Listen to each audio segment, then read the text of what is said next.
为什么不肯放过我呀？为什么？做贼心虚，你总算来了。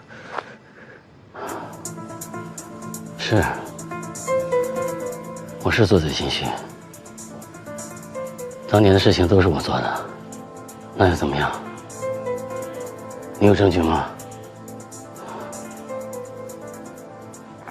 这些资料什么都证明不了的。你们为什么要逼我呀？你妈是这样，你又这样，我不想杀人的。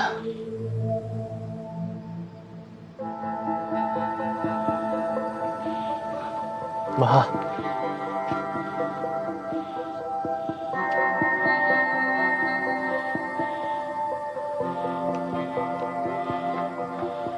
你干什么？你骗我呀！你妈死了，我推她下去的。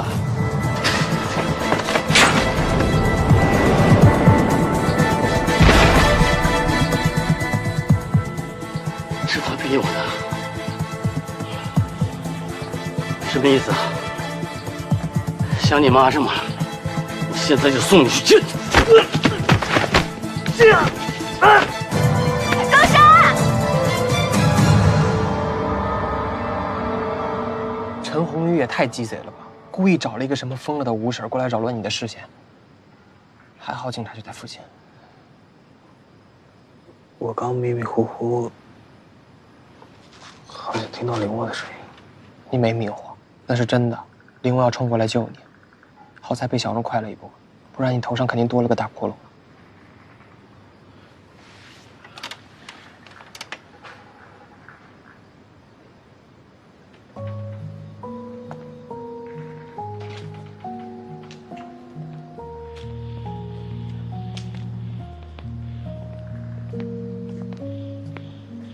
刘沃，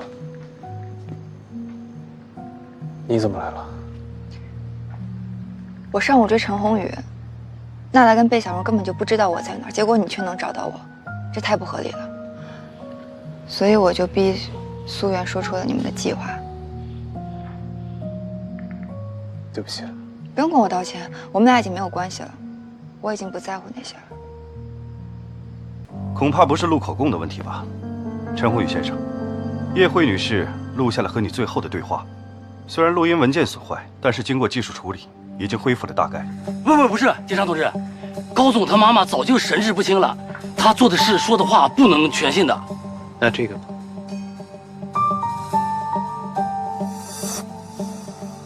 是，我是做贼心虚，当年的事情都是我做的。你妈死了，我推她下去的。这是你刚袭击我的时候说的。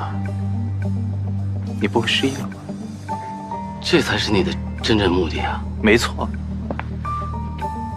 陈宏宇，当年的并购你是经手人，你跟财务陈耀一个在外一个在内，利用我爸急于扩张的心态疯狂的捞钱，导致清润的资金链断裂。可是陈耀忏悔了，临死之前他写信给我妈知道了，找你对质。你害怕了，所以你亲手杀了他，对不对？你居然拿命来赌！你是个疯子吗？陈宏宇，根据现有证据，你涉嫌杀害叶慧女士，并且牵涉一起商业纠纷旧案，警察会成立小组，立刻展开调查。收队。